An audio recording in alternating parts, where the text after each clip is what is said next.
on I-110 right now, getting off Fairfield and Davis.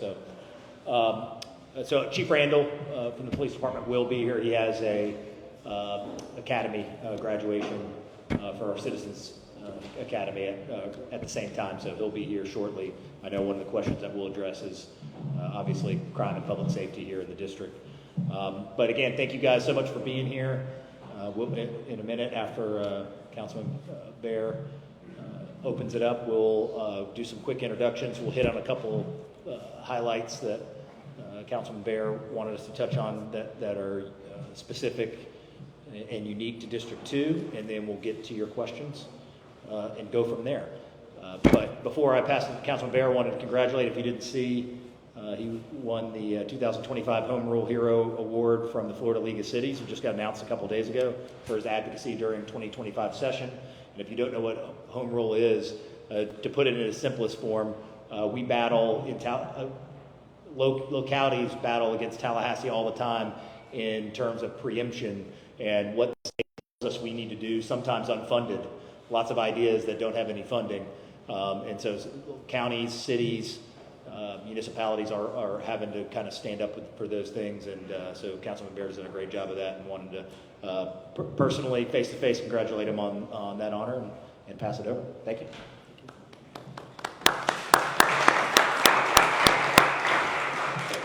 Well, thank you, Mayor Reeves, and I want to thank you personally for all that you've done in the past almost 3 years, I guess now. Yeah. It has been an honor to serve with you. A lot of things that have happened during your term have affected our district. You have chosen some incredible staff. I know he's not here tonight, but Tim Kinsella has just been an incredible addition to your staff, and I think he has set the tone for how things operate on a day-to-day basis, freeing you up to do some things that you need to do as mayor, in addition to the day-to-day, and I really appreciate that. As your council member, I would just say that my number one priority, even though I said this, when I found out I was the Home Rule Hero, I don't even know why I got that. I mean, I did go over to Tallahassee some. I did lobby a little bit for some issues. I felt like I spent more time related to UWF when I was over there because I was very concerned about the future of our university, having graduated there and having 2 students out there currently, one who graduated. But there are a lot of threats to what we do over there. When they start passing things, they get one city that has an issue and they decide that every city should suffer because of that. And that's one of the reasons we go over there is to kind of lobby that. I will say, I don't always agree with every issue the League of Cities has, and it is interesting because their hired lobbyists haven't spent a lot of time working in local governments, so it's always a challenge, I think, as a local government person to go over there with their lobbyists and kind of carry the message from home. And I will say that we have a great delegation as far as standing up for our universities and for our city and for our community redevelopment agency is one of the areas that was threatened this year, and I feel like that, the session's not completely over.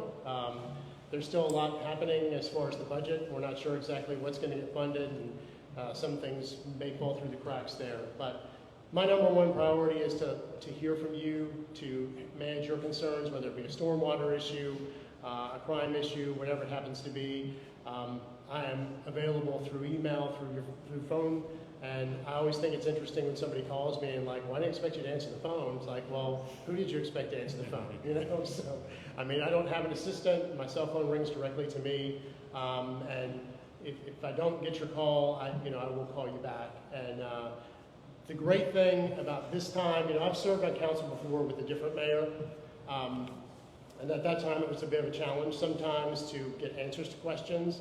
But I will say that Mayor Reeves and his staff are very accommodating for the citizens. And so if you have a concern and you reach out to me with it, I can get to the right person to get an answer to your question. And that is incredibly important to me as a council member, is the access to be able to get your questions and concerns answered. So you can always call me with concerns, complaints, whatever it happens to be. There's a lot happening in the city, but the main purpose of tonight is to hear from you and hear what your concerns are. So I want to go ahead and get started with that. Thank you, Councilman Barrett. I say at every town hall, the value of a council in this form of government isn't just the checks and balances of a budget or the rules of the city, which are the standard fare of what goes on between the administration and the council, but it is to be our eyes and ears.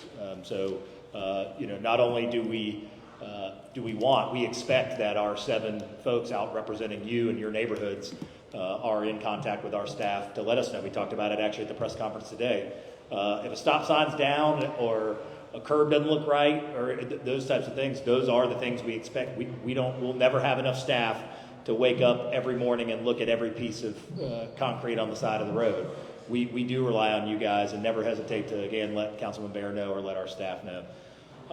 Before we get to these questions, what I'd like to do is we'll start with Chief Jester down at the end, and we'll do just some quick introductions so you guys know who's here. We curate who is here based on conversations both internally of issues that we may see that we in a specific district, as well as conferring with that council person, because we want to make sure that we have the folks up here at the table that can answer some of your questions. The only person that is not here, department, I've been talking about it for 2 years now, is with sanitation and recycling. Still happy to. I will test myself. I think I'll be able to answer every question you have on recycling, or at least I'll try. So we'll start with Chief Jester, and then we'll come down to Brad, and he can go ahead and kick off with an update on Carpenter Creek. So. Deputy Chief Rochester, second in command of the fire department. Chief Cooner's off today, so can't hear me? Is it better? All right, Deputy Chief Rochester. I serve as the number 2 for the Pensacola Fire Department. My name is Kerry Shanigan. Everybody refers to me as Shans. I'm the interim Park and Recs Director. I'm Amy Miller. I'm the Deputy City Administrator. My name is Brad Hynum. I'm the City Engineer, and I have been instructed to kick it off with a little download on the Carpenter Creek project. Most of you guys hopefully were involved in the public engagement and outreach process. I see some of you guys looking at me. Are you still having difficulty hearing? Can you hear me? Can you hear me, Rand? The speaker's facing here. Yeah, the speaker is facing us. Can you hear better back there with this mic? Yes. Okay. Yeah, I think the speaker's facing forward to us. So.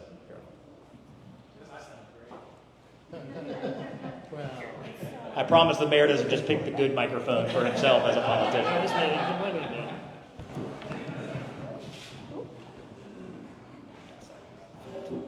that better? No. It's going to be a little difficult. Just talk louder. No. Hand me the one that's not working as well. The wireless. Talk louder. Can you hear me, Rand? Yeah, I can hear you. Okay. My name is Brad Hynum. I'm the City Engineer.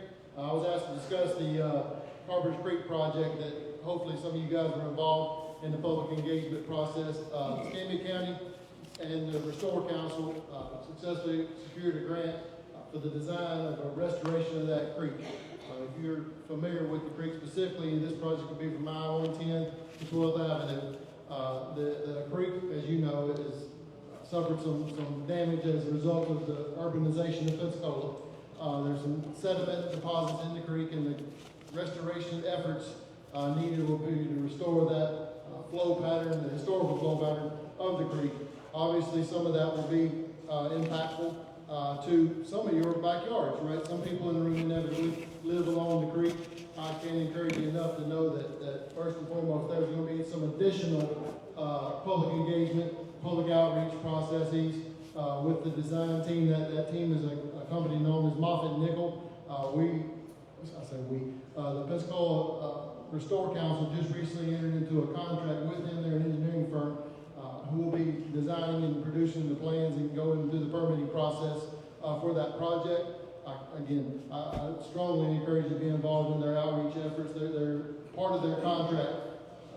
Frequent meetings and outreach to you, whether it's via a flyer at your door, whether it's via social media blasts, whatever it may be. Make sure you're involved. But I'm excited about it. This is a collaborative effort between the Restore Council, the city, and the county, obviously because Carpenter Creek is instrumental to everybody, influential to our economy and our environmental outlook is what I'll call it. So I certainly encourage you to get involved, be a voice in that process.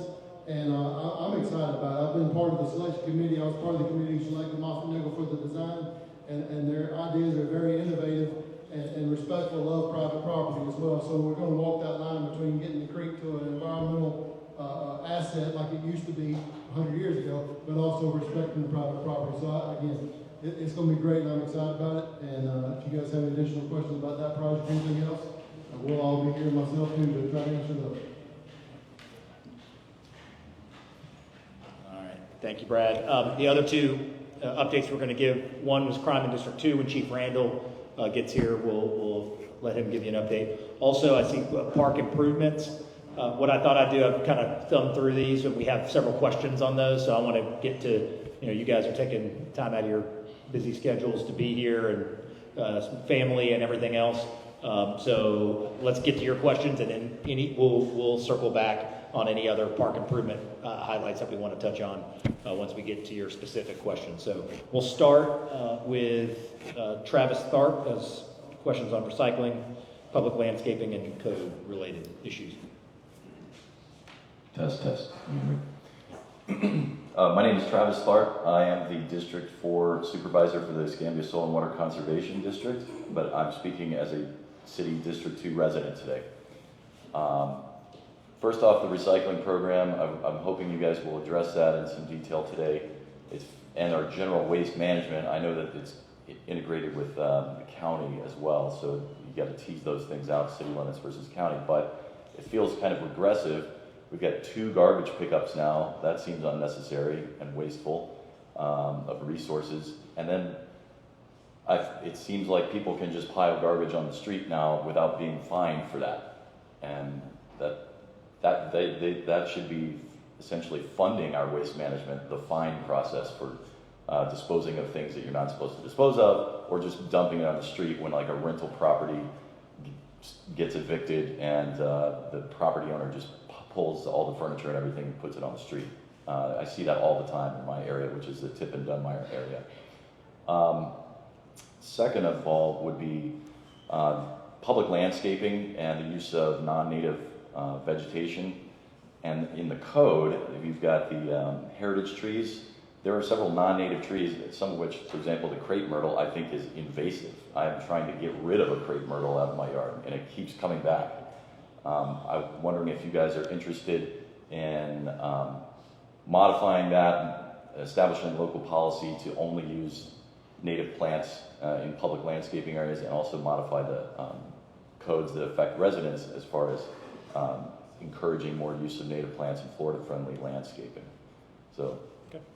Yeah, thank you. A few things to touch on. Number one, we actually, it was in the press conference today, I think it's on the News Journal's website, about going back to once a week with once a week opt-in, once a week garbage pickup, once a week opt-in recycling.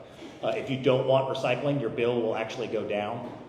So your bill right now is scheduled by council approval. Previous to this administration, there was, I believe, a 4 or 5 year cost increase plan that was put in place.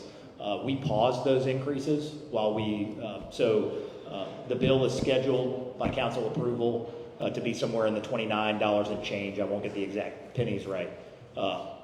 Currently, as we sit today, it is only at 27 and change because I had said if I promised that we were going to bring back recycling, I wasn't going to raise your bill first before I did what I said I was going to do. So your bill is slated to be in the 29 area. If you're going to have recycling, opt-in recycling, it's $32.99. If you're going to not do it, it's $24.99. So your bill will go down about $5 or $6. Will be your choice. You'll get a direct mailer, and it's pending council approval. All of these charges have to be approved by council, and it has to be approved at 2 meetings. So the second meeting in May, first meeting in June. Once it's official that the council has approved that or not, that's when you'll start to see significant mail. If you aren't aware, we were able to get a grant from a nonprofit called the Recycling Partnership. They are ultimately all of the major corporations, the Coca-Colas, the Pepsis, lots of folks in the American Beverage Association. give to this, and they've given out about $31 million, zero match, to help start or restart recycling programs. Exact situations like we're in right now, where what we had before we started was a mandatory recycling program with 50+% contamination, and failing markets in recycling that even when you were doing it right, it was still ending up in the landfill anyway. So I can tell you that wasn't a fun decision, and there's lots of unfun decisions that you get to have as mayor to say, I'm going to do something. I've got to tell, these nice families and ladies and gentlemen that are emptying their syrup bottle the right way and they're doing all this. I've got to come tell them that we're going to pause recycling. But the easiest thing for us to have done would have been nothing. We could have continued to contaminate at 50+%, which means that entire load is going to the landfill. So the term is called wish cycling. It's where you wish it goes into the recycling when it leaves your curb. And that's where we were. And that's of no fault of when it started in 2014. But what we've seen so much more and be more successful in terms of contamination is an opt-in model. And if you want to save $8, you can, and you don't care about recycling, don't care about the planet, that's okay. You can get garbage pickup, or if it's something you care about, generally, and you're paying a couple more dollars for it, you're going to generally be doing it the right way. So we're slated for that to start on July 14th right now. But you will, thanks to the recycling partnership, we had a $250,000 grant that will do two things. Half of that money, give or take, will be in public education and engagement with you. You guys will be getting business reply mailers. You'll be sick of hearing about recycling opt-in just from your own mailbox. But we don't want to send any of that out until it's been approved by the council, obviously. So you'll see that throughout June. And then second is they've helped us with technology to mitigate some of that contamination. There will be on our recycling trucks AI technology that will be able to tell if your recycling can is contaminated, and if it is, it will send you a friendly letter in the mail that will tell you that, hey, you might have put oil in your recycling can, and here's the list of things that you need to have recycled. And if we have to send one of those every week for 8 weeks, we can decide that we may not want that customer to be contaminating all the rest of everybody working hard to recycle. So those are, again, 100% funded by the recycling partnership. That there's no match, no city taxpayer dollars that have gone into that. That's just working with them collaboratively to help make that happen. Crepe myrtles, I actually 100% agree with you. I deal with that downtown right now all the time. At least I have a mental unofficial ban on them going in as new personally, but I don't know that that's officially in the record. And I'd have to, I don't know, Brad, if that's something in terms of what native species, what policy we have in terms of native species. I don't know that we have any type of policy like that specifically. We do for heritage trees. But that's really the gist of where we are in terms of recycling. And then lastly, what I always recommend when you see, the scenario you said about garbage being at the curb, the easiest fail-safe thing to do, if you see something not right happening in your neighborhood, is to call 311. When I started in this job, there were 2,000 open tickets at 311, 2,000. And I said, the same way I said about recycling pricing, garbage pricing, I will not refer anybody to 311 until we get that fixed. And thanks to Lisa, Amy working with her, we are now down to on average between 40 and 50 tickets open from 2,000. And so now I certainly can trust to tell you that when we call 311, you will hear from us and you will get something back, or you will see some type of action. I can't promise you that everybody who calls something about 311 means it's going to go their way. I can't, sometimes there's a misunderstanding of rules or how things work, but you will hear from us. And if you don't, you can certainly email your council member or email me personally at dcreeves@cityofpensacola.com. No, nobody should be piling up garbage randomly on the street. Please let us know when that's happening, because the fastest way for code enforcement to do something about it is for us to know about it as soon as possible, and especially if you see it right then, because it's kind of hard to go there 3 days after and say, well, sir, did you have garbage out here? Or ma'am, did you have garbage out here? So the sooner you let us know of things that just aren't adding up or you feel like aren't right, please don't hesitate to call 311. That is the best solution that we can offer you quickly. Does that cover everything? You want to add to that? Yeah. That's right. I just wanted to add a couple things. First of all, I think I'm partially to blame for the 2 pickups a week, because when we changed back, when we dropped recycling, one of the things I felt was important is prior to getting recycling, we had 2 pickups a week. And so I felt like we needed, if we were going to drop recycling at that time, we were going to return to the level of service we had before. So I do, and it may be, end up being wasteful. I know when we had recycling and garbage pickup, those were on separate days too. So, and now it's all going to be on one day. And hopefully we won't have the same truck picking up both those. So that's not going to happen. So, but you understand that with the recycling, we're dependent on our partner as well, which is EC Way. It's their MRF, which is a something recycling facility. I can't remember what the MU is. Materials something recycling facility, a MRF, we call it friendly. So we are dependent on that, and the contamination issue is real. So I'm glad we will have cameras on the trucks now to check that. And I feel like the opt-in is fairly reasonable. It's a reasonable cost. And the other thing, I believe it's still true, is that if you generate a lot of trash and you need 2 cans, you can get that. They'll be picked up on the same day. Is that still correct? That's correct. That's what we're doing. Okay. So there will still be an option. I know when we had young kids, it seemed like we generated a lot of trash. So in the native plant thing, also, I am definitely in support of not putting in crepe myrtles. Crepe myrtles are impossible to get rid of. It's like this invasive species that lasts forever, you know, and we've done that in the city. I know we put them in several places. We planted them, and they just kind of take over. A lot of them are like trees now. You know, they're not even a shrub. They're like a tree.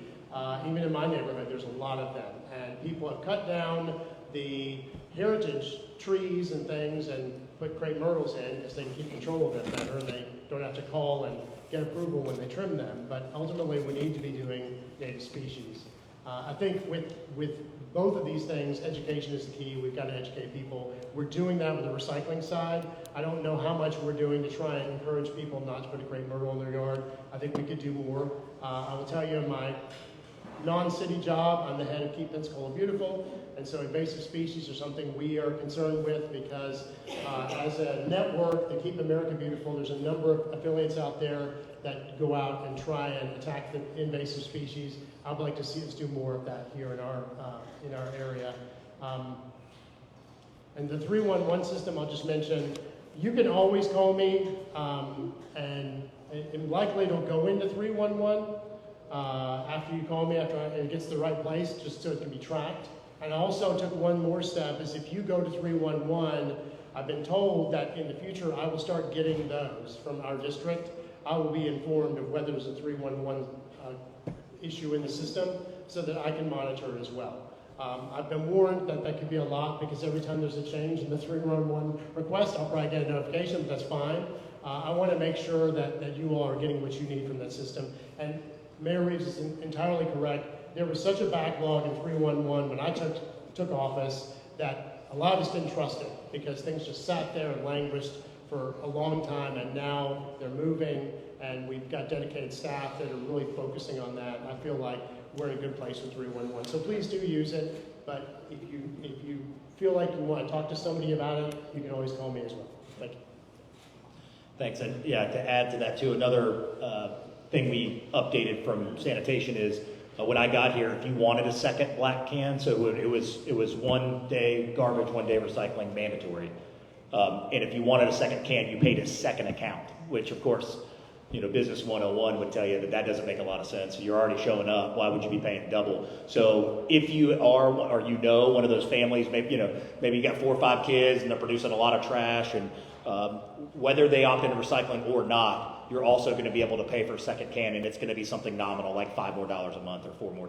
Something, don't quote me on that, but it's a low number. It's $4 or $5, much more. We're already coming to your house. It's not much more of an expense for us to pick up a second can. So we are going to be able to meet that with a much more modern solution than charging another $27, which really made no business sense to me whenever I got in. So anyway, that'll be available whether you opt into recycling or not. Next is Ashley Gallagher, it's 4-wheel safety course and library book protections.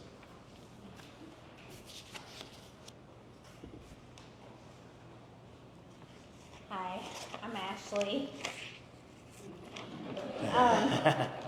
So there was another woman at the beginning who was handing out sheets for questions she had, and I noticed she mentioned speeders in Parker Circle, problems about youth and four-wheelers, and she wants more of a police presence there because that will definitely help. I think instead of making the police the bad guys in this situation, it would be better to have some safety information or a safety class, or perhaps an orientation of some kind with either the police or the fire chief for these kids, because four-wheelers are dangerous and children do die in the accidents. So I think that would be a better solution than just scaring them or ticketing them or fining the parents. But the thing I actually came to talk about before that was our library, the Tryon Library, does so much for our community. I used to work there. I love the library. We have a great system. But it feels like they could use some more protection against people interested more in banning books than reading books, especially since they're not allowed to be a part of the American Library Association anymore, since they're in Florida. And so I wanted to know if we could come up with some kind of way to empower Tryon Library to protect their books from cranky complainers. Thank you for the question. I'll let Chief Randall talk on some steps or some tips and ideas as far as speeding and the four-wheeler stuff. One thing I learned pretty quickly is we have a very unconventional arrangement as it pertains to libraries here. The city doesn't have any operational decision on or oversight on the library operation itself. Interestingly enough, I know specifically with downtown, we own the buildings, so it's kind of a weird, and we have to pay for all maintenance, like for small maintenance, like that's under a certain amount of money we're on the hook for, and then the county is if it's larger. So it's a very, very odd arrangement, but just so you know, the city's relationship to our libraries, both Tryon and downtown, is more of a landlord arrangement that we're, somebody somehow in possession of the operation of the building, but we have no oversight of the operation itself. So those questions that have to be directed to the library staff or whoever's running that day-to-day operation. You want to add something? Yeah. Comment on that? Yeah. So just to follow up on that, I was on council when that decision was made, and it was a push from Mayor Ashton Hayward to reduce the number of staff in the city, and there was a deal that was struck with the county to take over the management of the library, and I was against that. My mom was a long-time volunteer in the Friends of the Library, and I felt like libraries need to be part of the city, so I did not support that, and unfortunately, what has occurred now is, like the mayor said, we don't have a lot of say over it, and it's unfortunate because I feel like cities need libraries. I think libraries are critical parts of the city, and we have to rely on the county for that. So, and Commissioner Hoffberger, I keep forgetting to introduce her. She's back here. Please wave. Commissioner Hoffberger is here, so she's one of the stewards of the library now. She was not there when this happened. Like I said, it's a challenge, and I know that the issue of banning books and things, if my mom was alive, she would be very upset at what has become of libraries, because I think it's a place to learn about all kinds of things, not just what some politician tells you should be learning. So I'll stop there. All right. And just, Chief, real quick, if you want to give an update on if folks are seeing some issues out there. Yes, I apologize for being tardy. I've tried over and over to try to clone myself to be in multiple places at one time, but that does not work for me. But in reference to Parker Circle, if the neighbors are really interested in doing a safety presentation or something like that, please get with me afterwards. I'll give you my card, and we can put something innovative together for the group out there to talk about four-wheelers and things of that nature, the speed we go on in the neighborhood. Four wheels is not just a problem on Parker Circle. I was talking with some of our partners over at Florida Highway Patrol, all up and down 29 and other areas around the city and the county borders. On the weekends, they have problems with dirt bikes and four wheels as well. So, as a regional law enforcement effort, we're working together to try to mitigate this. But I think from a community policing standpoint and police community collaboration, if we have the interest out there on Parker Circle or any neighborhood where you want a very special presentation, we can collaborate together, put together some special stuff, and do something tailored just to you and your neighborhood. And I think that's the best way to have a sustainable solution in the community, in particular the neighborhood. Thanks, Chief. Next is, yeah. I don't know if she wants to ask a Okay. question or if she can't hear. I must be confused about town halls. I thought that people were supposed to be able to communicate as well. Yeah, so what we do is we want to make sure so there's a form right here, and that we are able to get to as many questions as possible. If we always will have some extra time. He wasn't here when we started. What's that? He wasn't even here when we started. Okay. Chief. Okay. We said he was going to be late, and Yeah, but I didn't know what his function was. okay. Well, what we're going to do is we're going to continue with the folks that filled these out, and if there's questions at the end, we'll get to whatever you like, or feel free to fill one of these out as well. Bill Thompson is on Burgess Road cleanup.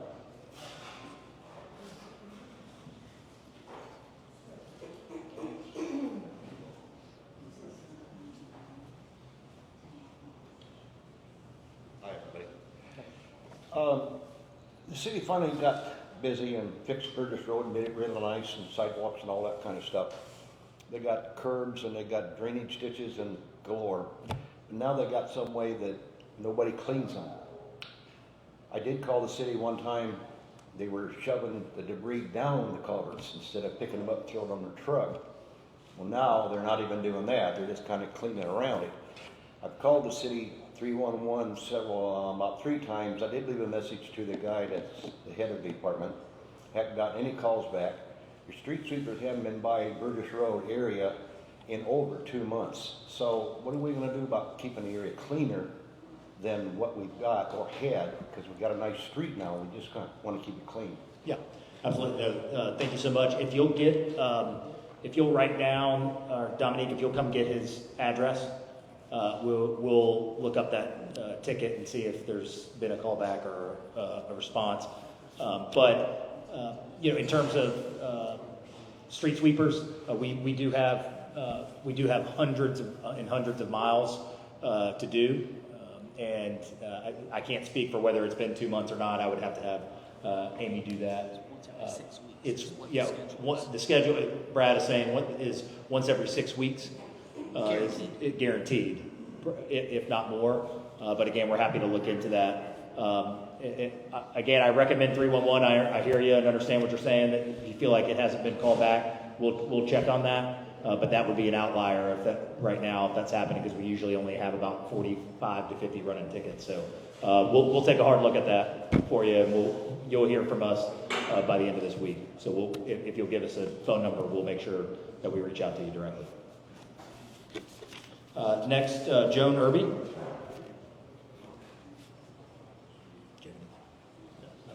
I'm way too short. Can you hear me? Hi, I'm Joan Irby, Parker Circle, new resident of Parker Circle. Love Parker Circle, so just putting that out there.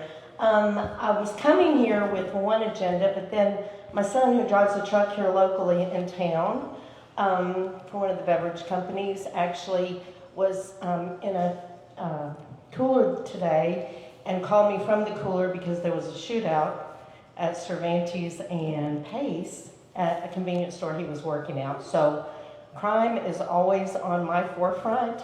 I came here for a plea for help to kind of get local politicians and the community really involved with our crisis in foster care. We have 722 kids in foster care in Escambia County and less than 50 foster homes. So I don't care if you volunteer with Big Brothers, Big Sisters, work at the library. I actually work for Guardian Ad Litem with Kids in Care. But as a community, I'm just asking you if y'all can step up, if y'all can push that. I've done stuff with Sheriff Simmons. He actually came. I don't know that we invited you, and I apologize. No, I'm not sure. But anyway, to make sure to get everybody on board with this, because we are drowning. And if we want to talk about crime, I can guarantee you almost 80% sure that the kids that were shooting there, or the people, were probably in care at some point. So I would love to help any way I can. Homelessness, a lot of my kids, if they age out of foster care, 25% of them will be homeless within 2 years, another 25% will be incarcerated. So that's kind of what a lot of our problems are, homelessness and crime. So just throwing that out here to y'all and to the community. Thank you for listening. Yeah, thank you. Thank you. Yeah, absolutely. Thank you for what you do to help with that. I know that we can give you an update on the quick resolution to that situation today. But what I can tell you is, all in all, and there's always a little confusion because someone will say, well, how is our crime data as stellar as it is in the city of Pensacola when I see X, Y, and Z on the news? Well, also, pay close attention to where that's happening in the news. Within the 39 square miles of the city, and this is not on someone's opinion, on FBI crime data that's being, that's not something we have any influence over or regulate. FBI crime data, we were ranked the fourth safest city in the United States and the #1 in Florida. As the latest is through U.S. News and World Report. It's online. You can Google it right now. We've reported it out before. And so again, I can't speak for what's happening in the county, but good, bad, or otherwise, but I can speak for what's happening in the city. And I know that our 160 plus sworn officers have done an awesome job. If you guys didn't see, we've added a PPD North substation over here, right, with our friends at Pensacola State that allow our officers, instead of having to come all the way back downtown to the headquarters, that was something that we've all been working on collaboratively, so that they can be back on your street or in your neighborhood faster than if they had evidence or if they had something that they have to do administratively. They were having to previously go all the way back downtown, down I-110, and then come back out to your neighborhood. And that probably negatively impacted District 2 as much as anyone, 2 and 3, I would say, the most. So that's something that we've established that allows them, whether it's a bathroom break or putting something in the computer or uploading video camera footage, you're able to do all that in your neighborhood as opposed to having to go all the way back downtown. So that's another big improvement that we've made there as well. Chief, you want to give an update on the incident? Yes, sir. So this afternoon we had an incident at Casey Cervantes at the 24-hour quick mart there.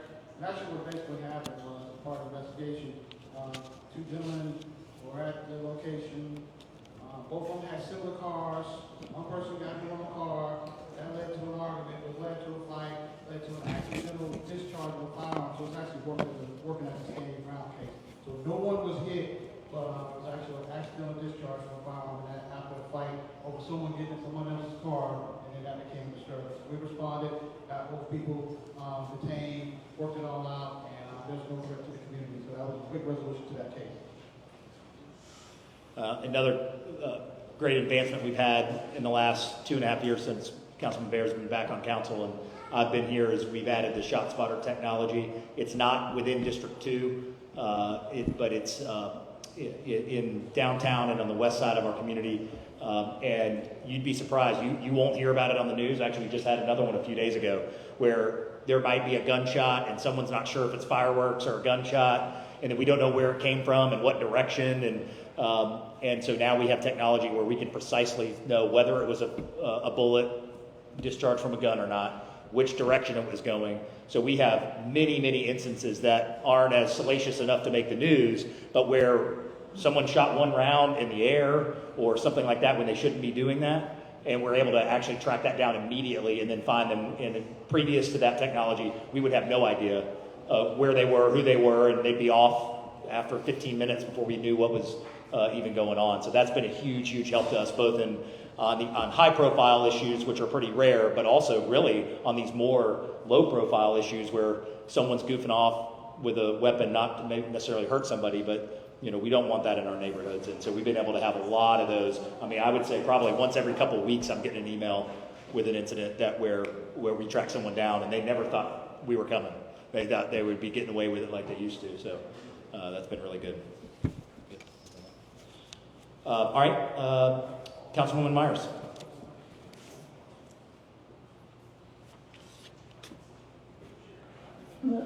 Thank you. My name is Sherry Myers. I live at 526 Parker Drive. And I've given you a list of some of my concerns. And of course, one concern that I have is children who are driving four-wheelers in Parker Circle. And it happens all the time. And there are a lot of complaints from the neighbors all around the park. The parents are here, and she apparently is smiling. She thinks it's funny. So the Scardinos are the people who shot and killed the raccoon. And I have an objection. The vehicles are electric. There's nothing wrong with them. Toys, electric toys, thank you. Just unfinished, thank you. Nothing wrong with electric toys in the neighborhood.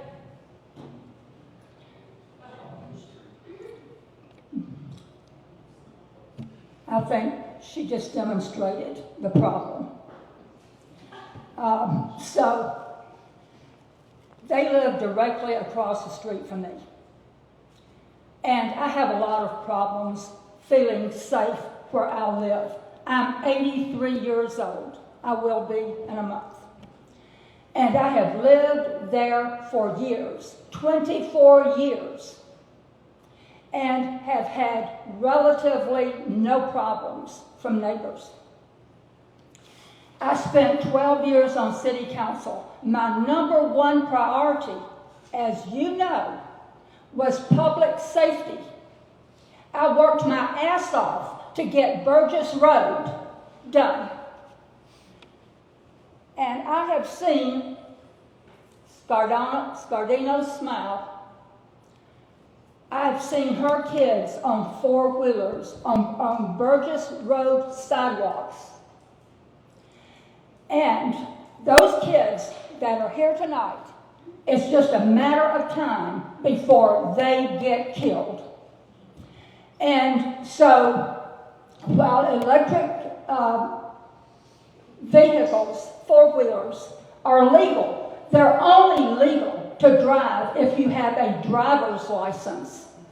And those little children are not old enough to have a driver's license. So, I've also seen them in the park, tearing the park up. I've seen them drag racing around the park. And this is why we need a police presence here in Parker Circle. Because I have called the police, other people have called the police. By the time the police get there, they're gone. They're back home. And so I recently got a letter from them telling me that I was stalking their kids.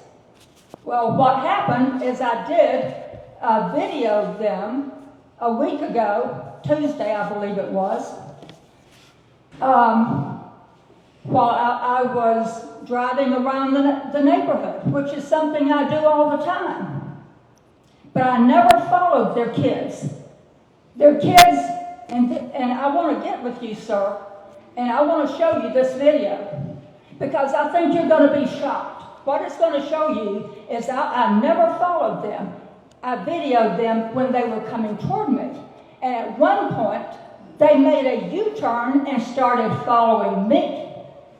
And I pulled off the side of the road. But we have a lot of problems over there with four-wheelers. And I think it would be great if we could have the police department come over there to our town hall meeting. I will personally get out the flyers in the community and make sure we have as many people as possible there. for that meeting. All right, Councilwoman Myers, thank you. Thank you, obviously, for your 12 years of service to the city. What I don't want to do is I don't want to get in a back and forth of I know you'll have one perspective and opinion, very much respect. I'm sure others in here will have a different opinion.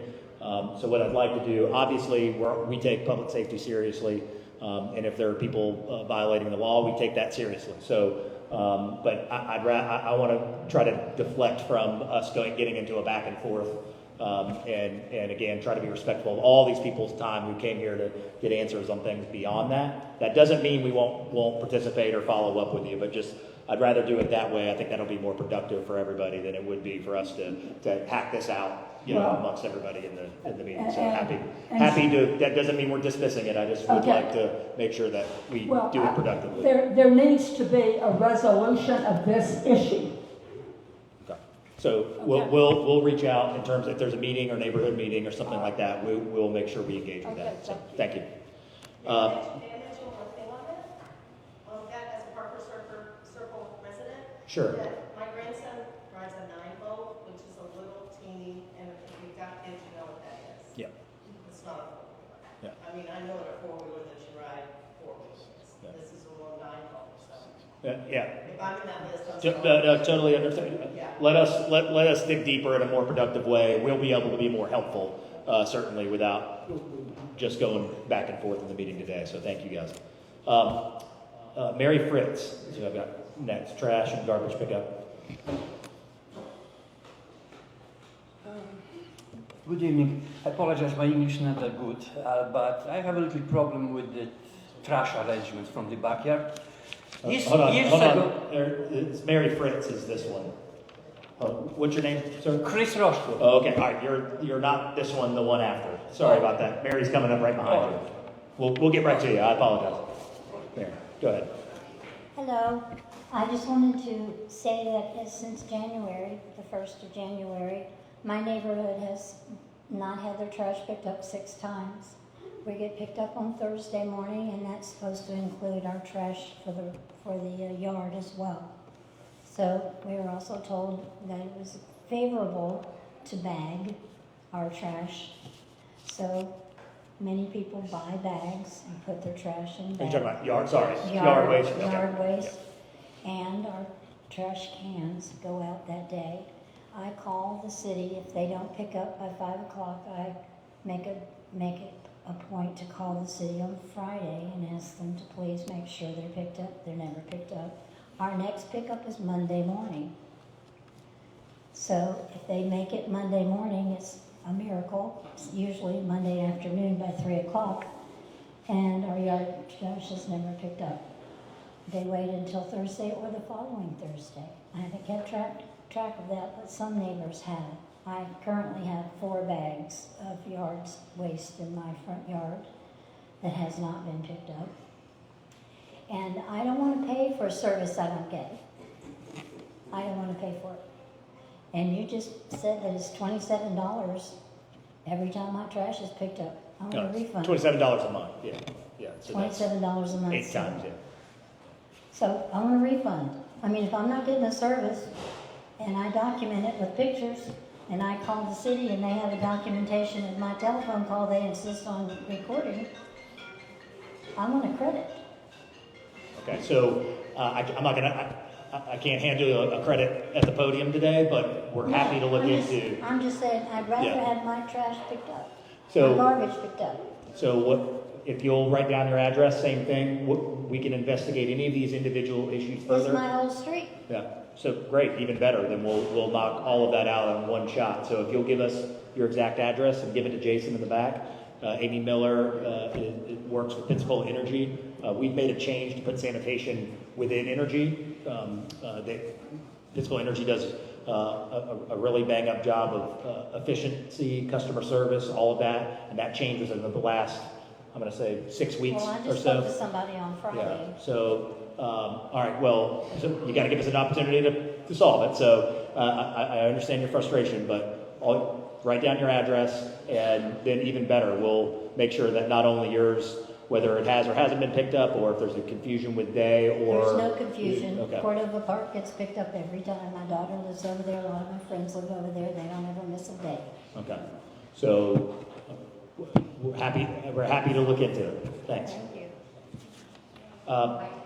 Go ahead to yours. We have a question on here that can go 1 second, and then we'll, come on up. Me? Yeah, but before you start, I was going to say, we have a question up here that's on 9th Avenue, overpass expanded, bike lane for downtown, but there's not a name on it. So whoever that is can go right after you. You go ahead. Okay, I live at Drexel Road, and the garbage was picked up, the trash garbage from the backyard, years ago was picked up on Mondays. And somebody in the city management who lives probably in an apartment or luxury home doesn't know that we work on weekends to clean our backyard. So the trash goes on the street, in the pickup. So it's staying all week until Thursday. I called the city immediately. I spoke to city council or manager, I don't remember who was. He said, we did this to save money. I don't know why on Monday costs more than on Thursday to pick up the trash. Do you know who you spoke with, or when that was? It was a few years ago when they changed. So when we went, when we went from when we went back to 2-day a week pickup, we used to have sanitation services used to pick up on Monday, Tuesday, Wednesday, Thursday, and they had Friday off because they worked 10-hour days. When we got rid of recycling and went back to twice a week garbage pickup, we changed that schedule for efficiency.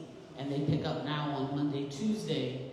They're off on Wednesday, which is their catch-up day, the day that they can work on vehicles, do that kind of thing.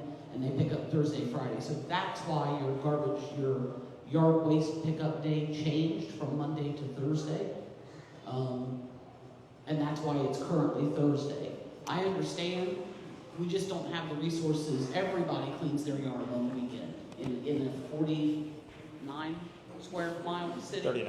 39 square mile city, we don't have the resources to pick up everyone's yard waste on one day. So it has to be spread out through the week.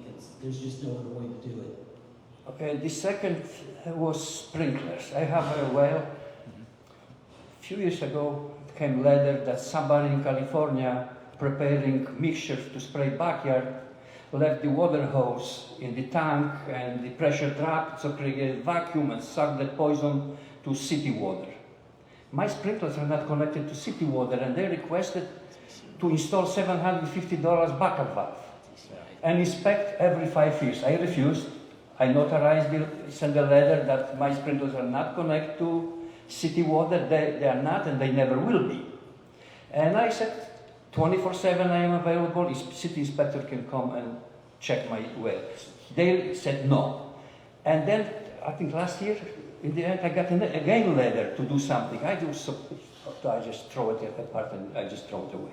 Well, unfortunately, not trying to pass that off, but the water, there is no city water. That's all through Escambia County Utilities Authority, ECUA. So all city water is county water.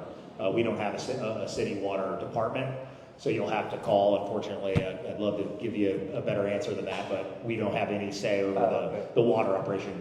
Anything on the natural gas side, Pensacola Energy, that is within the city operation. But so you'll have to call ECUA in terms. I'm not sure exactly what those letters are, so sorry I can't help you anymore. Thank you. Yep. Chief, thank you for keeping our city safe.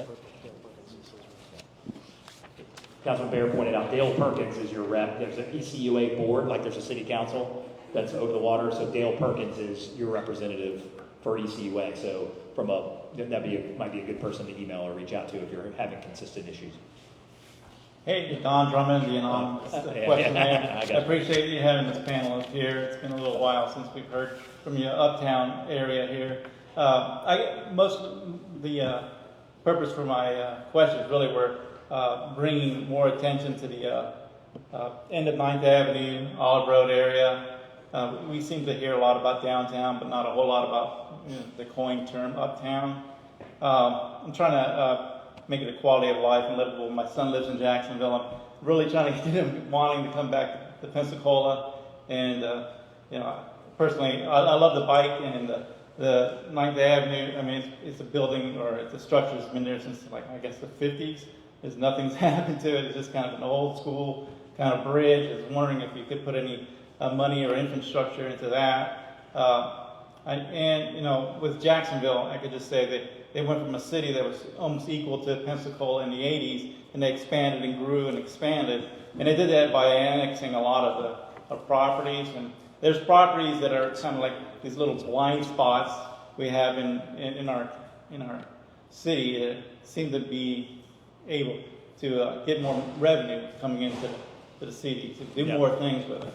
Yeah, thank you for those questions. So 9th Avenue is always difficult in terms of big infrastructure investments because it is a state road, and it is that case all the way from Bayfront Parkway throughout the city limits. So from an infrastructure standpoint, that's not even a road we're permitted to work on. You know, it would be, the state would have to find those funds.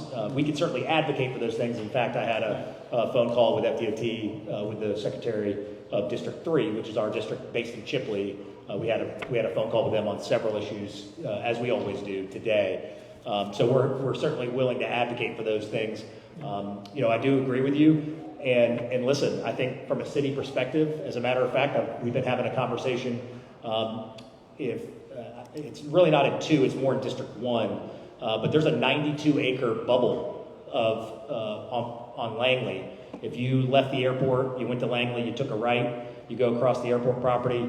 Right when you get across the airport property, there's a bubble that's in the county, doesn't pay any city tax. However, if the fire gets called, it's a city fire that shows up. If the police get called, we're going to be the first ones that show up. And Langley is a road we have to maintain.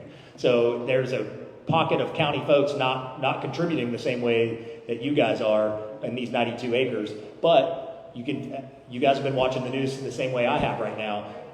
We have lots of conversations in here tonight about sidewalks, about things that I think I agree are vitally important. And then I'll read in the paper tomorrow that no one wants to pay property tax. You know, and that's okay. I certainly respect that opinion.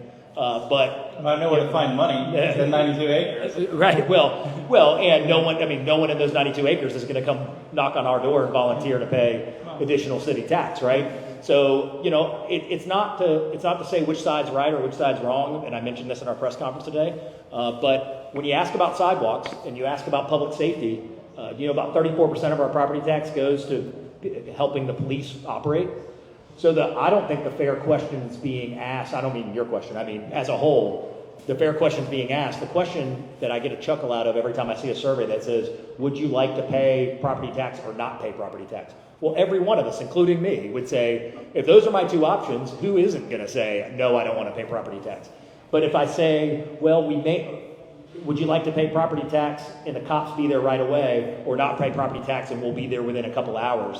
That changes the dynamic of how we feel about paying property tax. It's part of the value of living in the city. So it's not to say if people pay property tax, we can fix 9th Avenue. I just mean in the greater sense, a lot of these requests that come in about sidewalks, about all the very valid requests, but we quickly get amnesia sometimes and say, well, then tomorrow we go vote in the poll that we don't want to pay any property tax. And that is where property tax goes. It goes 34% of it's to public safety. It's our largest revenue stream. If that went away, this is not a Doge thing. This is not like we cut 5% off the top. It's 34% of our general fund.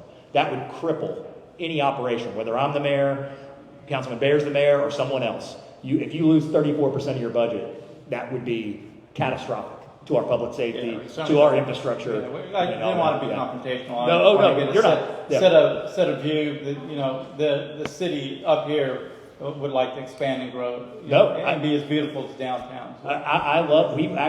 Of course, annexation, I think, is one of those long visions, but what we've been focused on the most is trying to kind of set the value of living in the city. That we have an ISO 1 fire department that's the top 1% in the United States. You pay a little bit less in home insurance because you live in the city. So you might pay a little more, or you pay more in property tax, but you get a little discount because of how good our fire department is. And so there's those other values of living in the city, and those are things that we're not perfect in, but we try to set the value of, whether that be customer service, whether that be parks, whether that be public safety. So no, it's not confrontational. I'm right there with you. It's just a reminder, you know, all of these things when we talk about wanting to improve infrastructure and safety around our community. I remind folks all the time, cities are not immune to inflation either. The same inflation our private businesses are feeling, I think we forget sometimes. We have labor costs, we have materials costs, the power bills go up. We have a lot of power bills we pay, around the city too. So the city is not immune to inflation. So when property tax revenue does go up, so do our expenses. And so we do, I can tell you, maybe you won't agree with everything that we do, and I'm talking to everybody as a whole, but maybe you like this tactic or you don't like this one. But we would gladly defend the way that, we use our budget and trying to do it in an efficient way. So I'm right there with you. I love the idea of adding infrastructure. That's just my little diatribe about being able to do those types of things. Yeah. You can't leave here and then someone go tomorrow and say, well, I don't want to pay property tax, because then that really goes into the face of not being able to do those things. So anything that we can do, if you have any specific ideas, please email me, Charles. Again, 9th Avenue is a little bit of a tougher pill because it's a state road, but any of these city roads, we're looking at improvements not just downtown. We got a bike lane coming to Maxwell there, a little further north through the west side of town as well with some bike things. So we've got lots of safety, walkability, bikeability improvements happening all over the city. Okay. Hey Don, thanks for your question. I just wanted to mention that Commissioner Hoffberger and I both sit on the Transportation Planning Organization. So state roads would come in a ranked priority list there. And that's definitely something, you mentioned Tippin, where Tippin, Langley, and Nightfall come together in that mess. That is definitely on the radar as far as, things that need to be improved. And I would not want to bike through that intersection ever, just because the multiple points you stop. And so I think you're definitely on point with that. It's something we need to look at when we rank projects in the Transportation Planning Organization, which is a regional organization. But, yeah, I'd just like to compare some of the other cities and how they have really nice 4 lanes, very well structured, very clean lines for bikers. And you kind of bring, even if it's a state property, maybe bring some of those ideas to Pensacola, because it seems to be forgotten. It looks, it could get improved. The whole drive line could get improved. Whole 9th Avenue corridor needs it. Yeah, it just needs an update. Just like when you renovate your house, you can renovate the city. Things gotta get upgraded. So.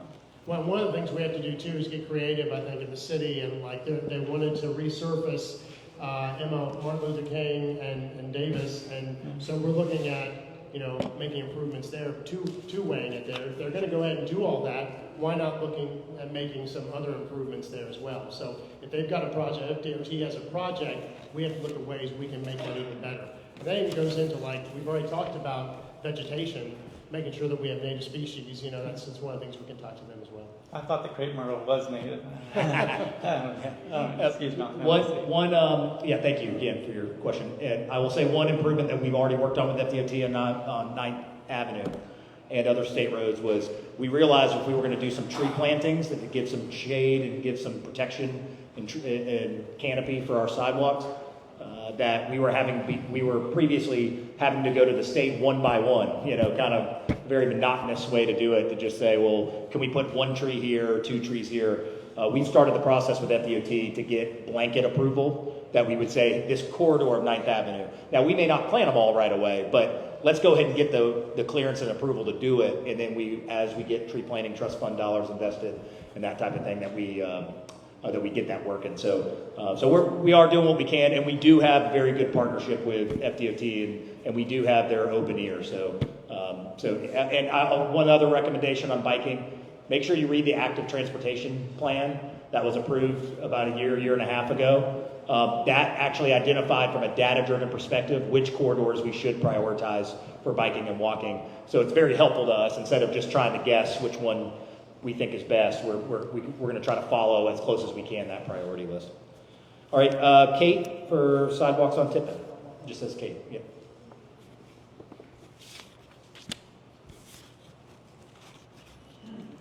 Hi. Kind of answered a couple of my questions that I had with the prior question, but I live off Tippin Ave near Lansing, and we really enjoy the area. It's really nice, but it's really hard to walk the opposite direction past the post office because people will speed through there regularly. And so I didn't know if you guys had any ideas moving forward for like sidewalks or speed bumps or some kind of way to make the area a little bit more walkable. Brad, do you want to talk about the sidewalk priority list that we have? And then I'm happy to check on where that, obviously I don't know offhand where that is, but. To address your sidewalk specific question, the mayor's correct. We went through a citywide process of identifying, where our needs are from a non-biased perspective. In other words, from a data-driven perspective, and that is available on the city website. So we obviously have numerous locations throughout the city where we recognize that we do need sidewalks. So we're trying to prioritize that with the recognition of what our budget is for those locations. I'll definitely check into the location you've identified to see where it is, and we'll put your contact information with Dominique in the back. We can reach out to you and let you know where that is on the, I keep calling it wish list, that's a bad name, but the prioritization list. As far as the traffic calming recommendations you provided to potentially slow down traffic, we can certainly look into that as well. Maybe there's some road improvements we can do. Maybe there's some traffic calming installments that we can make, some even fairly simple and cost effective. Certainly not making promises all budgetary based. However, we can definitely take a look at that. If you leave your contact information, though, we can circle back with you. Thank you. Yeah, thank you for being here.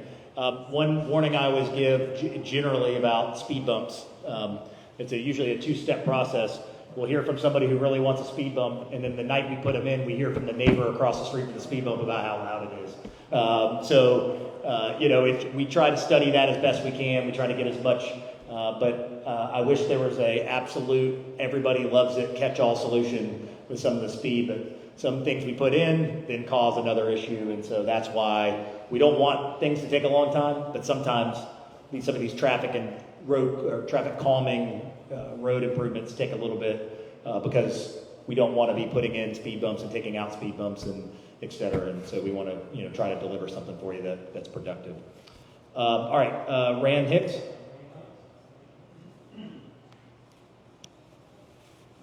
As he casually saunters forward. I hear my echo going through here. Sorry about that, guys. Rand Hicks, if I still have a voice, 221 Clement Street in Pensacola, dear Pensacola, Florida. I want to thank you for coming here first. The partnership that you're demonstrating tonight with the city and the county being here with Commissioner Hoffberger, and it speaks to what we can do and how much traction we can get when we work together. And if we work together as a team, we'll win. So thanks for that. You've done so much in the last couple of years with a dynamic reinvention of the council and the mayor's relationships that we're hopeful for the future out here in the wilds of Pensacola. We're far from downtown right now, but we have hope. We see the promise that you're building down there, and we know it's going to eventually come to us up here. So thank you for that. What you've done with the strategic review, with the land development code, with the CRA, these are bold and progressive steps forward. Thank you. And you're going to soon meet the youngest neighborhood association president in the Pensacola history, Bella Hardy. And she's going to be working with Mr. Bear, our city council person, to bring calm and civility to one of our principal streets in Pine Glades, Euclid Street. We're hoping to put in a calming traffic circle there. And because of this partnership, it's going to be achieved. So we thank all of you for that. Somebody brought up sidewalks. There must be good examples somewhere in America where developments towards suburbia, which created sort of areas like Cordova Park and Pine Glades where there are no sidewalks. And then sidewalks are remembered a decade later and then built into the newer subdivisions. Those few are seemingly left behind. Is there a way that we can find examples of how equity was built for pedestrians in those missing, forgotten subdivisions? And we also be permitted to walk safely through our neighborhoods. We walk right down the middle of the street, and so far we haven't had any fatalities. not even near misses. Even a skinny guy like me can dive out of the way of a car. Yeah. Thank you for listening to my thoughts. Anyway, I congratulate you all. This is a show of harmony and goodwill. We need it. Thanks, Ron. I'll let Councilman Barrow, if you want to, Brad, if you want to give an update on sidewalks. What I'll tell you is if to reinforce Rand's aging infrastructure issue, just in case you think that the mayor walks on a new sidewalk, my jog from Sanders Beach is through those train tracks that go through Bell Steel, or as I always like to point out when I go on a jog, when it's safer to run through the Joe Padding's parking lot than it is to be on Main Street, especially on a Saturday. So trust me, I think of it every day when I'm walking with my 10-year-old that we have some, obviously there's even more complexity down there with the rail and who owns that and all that type of stuff, but you're absolutely right. We have areas that very, very much needed in addition to the hundreds of miles that we already have and have to maintain. And that is the value of having that sidewalk priority list, and it's certainly our obligation, and the expectation should be of our citizens that we're looking at that regularly and that we're being nimble and adapting as well. Something could pop up that really changes the dynamic of what we do need to replace. But I'll let Brad touch on that a little more. Rand, would you mind expounding on your question? I think I heard you say that a new development, new construction should be required to install a sidewalk. Is that what you were implying? Or are you saying that there's existing sidewalk gaps in the sidewalk the city should still use? So through the 30s and probably the 40s, sidewalks were put into all developing suburban areas. And then came the rush right after World War II to develop Pine Glades. 1954 that started. And Cordova Park, about say like 1958 or 1959, these areas were built in a hurry. No sidewalks are there. So will they ever be remembered? Will we ever try to come back and put sidewalks in so that they can walk? I mean, as we push farther and farther out, they reappear. Got plenty of them in Inverness and other places. Sure. Lenora Drive's got plenty of sidewalks. But what about us? Do we get a shot at some point? Absolutely, and that does go back to the mayor's discussion with regards to the sidewalk prioritization list. So within that website that I described on the city's website, you can go and look at that, and those areas that you're describing are also prioritized. So there are sections where there may be a half a mile where there is no sidewalk, but also interior to a subdivision, there may be 3 houses in a row that have sidewalk and 3 that don't. Sure. Those gaps are also identified in the prioritization list, and we're attacking those with the same methodical process prioritization to get them. And you'll see a lot of those, I call them fill in the gaps projects going on. But if you have specific locations like in Conway, I'll be happy to tell you where you are with prioritization, just like I spoke with the morning earlier. Well, I thought of something. Fill in the gaps. In our case, it might be hill in the gaps because we have some of the biggest hills in Pensacola. So you may have a little problem putting a sidewalk in through that. But Hey, Rand, I just want to make a couple comments. So I grew up in Virginia, and there were sidewalks everywhere. We had, every neighborhood had sidewalks. And in fact, it used to drive my parents crazy because I could ride a sidewalk for about a mile and get to the other side of the road. I wasn't supposed to cross the road, but I could get there by riding a sidewalk there. So I understand the value of sidewalks. It is interesting in my neighborhood, I live in the reserve, that most people that walk don't walk on the sidewalk. I walk on the sidewalk with my dogs, I feel like it's safer, but most people walk on the street. So I'm like, we have sidewalks, use them. And I know in areas like Camelot, I've had a lot of concern people wanting to get sidewalks there too. The state used to have a program called Sidewalks to Schools, and they took into account the proximity of schools. We put a sidewalk in near Washington High School, which I think was really important to have that a safer way for kids to get back and forth. There's got to be cities out there that have mastered this. I don't know where they got the money to do it, but I really feel like we need to look at this.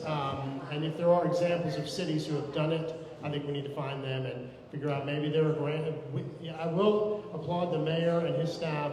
They have been doing a great job of finding grants. If there's a grant out there that we can look for something, They have been Yeah. doing a very impressive job. Never seen anything like it. Yeah. It's amazing. Yeah, it's been amazing to watch. So, Yeah. but I'm there with you, and if we can find examples of other cities that have done this and have found a source of revenue to be able to do it, I'm all for it, for sure. Thanks for your partnership. Yeah, thanks, Ray.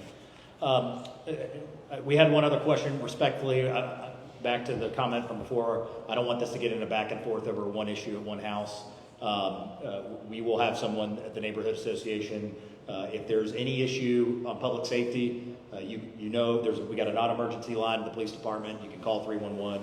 But again, to be respectful, we get the last 12 minutes, and I promised you guys a public safety update in general across the city, as well as hearing from Chance, who's now running our Parks and Rec department. So I wanted to give them 2-3 minutes to give you just a quick overview, as I promised, and that will be most of our time. So again, thank you guys so much for being here, and I'll pass it off to Chief. Well, thank you, Mayor. Just give a quick public safety update on some of the things that we're working on in the city of Pensacola. You've probably seen the news recently about a case situation that we got called jugging. So what I want to do is kind of put a public safety awareness out there. Jugging is when we have a group of people, a person or group of people that are doing surveillance on a banking institution, and then they watch a victim withdraw a large sum of cash, and they'll follow this person to the next destination. Most of the time in our situations here in the city have been to a store or other business. And what happens then is they'll attack the car, break into the car, and then they'll take the cash. Now, how they learn that these individuals have a large sum of cash is still part of our ongoing investigation. But what I want to do from a public safety standpoint is provide some situational awareness when you're doing transactions at the store, at the banking institutions. Just be aware of that. So from a public safety standpoint, we're being very innovative here in the police department. We're working collaboratively with our partners at the county sheriff's office. One of the new things we've done over the last year is we've partnered with the county in what we call a real-time crime center. The real-time crime center is where we bring in our analysts that are sitting, watching cameras, utilizing a lot of different technology, and are working real-time on calls for service as they go out. An example as of today, we responded to an incident where there was a fight and gunshots. Our real-time crime center was up on the radio, providing information on vehicle description, looking for cameras, looking for other intelligence resources that we have. We were able to identify one car and able to identify the second person involved within about 30 minutes and had all parties detained in reference to that. We talked about ShotSpotter and technology like that. So almost everything we do now in public safety is related to technology. So as we continue to push and utilize technology to be more innovative and more effective in addressing all the issues and concerns that come into our communities, that's going to be one of the great things. What we're pushing for, and you're going to see a lot more of over the next few months, is we're going to be out in the community at community events, trying to get people to register any type of camera that you have so we can type that information or have access to that information back to the real-time crime center, because I can tell you, these things work. Technologies work. That is how we're solving crimes. That is how we're responding. And the benefit of living in the city, most of our police responses are within the matter of minutes. And when I say minutes, a matter of 5 minutes or less. In most cases, 2 to 3 minutes. So that's remarkable. In most places in America, the response times have peaked to hours. So we have a lot to be thankful for. The men and women of the police department are very grateful for the opportunity to work and serve each and every one of you, and they appreciate the relationship, and they thank you for all your support each and every day. Thank you. Thank you. All right, Chance, you want to try that one, or you want to do this one? Is this one working? Can you hear me? Again, I'm Kerry Shanigan, the Interim Parks and Recreation Director, and our biggest projects going on right now are Direction 25. How many of you guys have heard of Direction 25? A couple of you. This is a sweeping initiative from the city using grants, local option sales taxes, any place they can scrape a couple of pennies together to create a $21.7 million project pool to improve the parks within the city of Pensacola. We've got over 90 parks, over 55 of them with playgrounds in the city of Pensacola. One of the favorite things my parks director likes to advertise, he says that 97% of the people that live in the city of Pensacola are within a half mile of a park. So we have a lot of parks for a city with this size population. So what does it mean for District 2? There's several projects that are grouped along all the districts. Like we're improving the basketball areas in 22 of the parks, and that includes, Dunmire Woods. That project's going to be in the spring of next year. The big project we have in this district is Tippin Park. It's a $420,000 to $450,000 project, and I'll read you the scope real quick. Upgrade the playground to be inclusive. That's ADA compliant. Sidewalk access to amenities. Resurface the parking lot, though we've got a question on that because the parking area is actually in a county right-of-way. Upgrade the tables, trash cans, and 4 benches. I said Ashley will get on that for us. It's a town hall back to you. Upgrade the drinking fountains. So we're looking at a ADA compliant. We're getting quotes right now for an ADA compliant playground, and they're coming in very expensive. We right now have about $350,000 of that budget for a playground. The first quote we got back for a really great playground, a playground you'd be proud of, is $450,000. And that $100,000 of that is for the surface to make it ADA compliant. We're going to have artificial turf in there instead of the pour-in-place stuff you used to see in the playgrounds like down at Maritime Park. We think it's more maintainable than the saltwater and sun environment that we're in right now. So that project is scheduled for the spring of next year. So we're starting the paperwork, we're starting to get the bids, we're starting to get all the things in place. Every project that we had scheduled for the spring and summer of this year are nearing completion. There's only 2, and we're waiting on water fountains. So they are moving and they're being successful. And we're trying very hard to save money on these projects. So if we can generate enough savings in these projects, maybe we can fill that void to finish that playground to what I want to do. So it's by using our internal labor. So Bill Kimball's my parks man. He's the one that chops down trees and mows lawns and does a whole bunch of things, but they also are refinishing the benches and the trash cans and all that other stuff in the parks. And some of you are seeing that in your neighborhoods. So we're working hard on it. We're trying our best to provide you the best parks that your families and your neighborhoods deserve. So I would be happy to come to neighborhood associations to discuss what you want to do. When we get to a reasonable place, we would like to vet the park to the Tippin area. Is there a Tippin area neighborhood association? I haven't been able to figure that out. But if there's a group, we'll have a meeting and we'll discuss the playground layout and what's going on.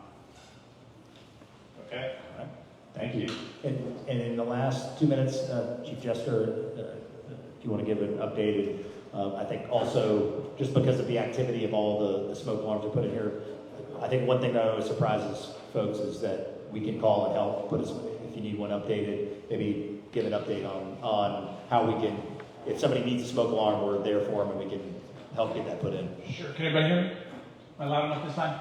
Yeah, so the smoke alarm program, actually, Councilman Baer, District 2 was the first district that we did the original smoke alarm project. We estimated 155 were installed just in your district in that one weekend, and then I think the following 3 weeks, and then we moved on to the next district. Always our number, 436-5200. If you call us, we will install or come and inspect the smoke alarm that you have. So if you have a smoke alarm that's beeping, I thought I heard one in here. It's been driving me crazy all night, just so you know. We were testing you. We were seeing if you brought a smoke alarm. But call 436-5200. We still have those smoke alarms. We partner with the Red Cross.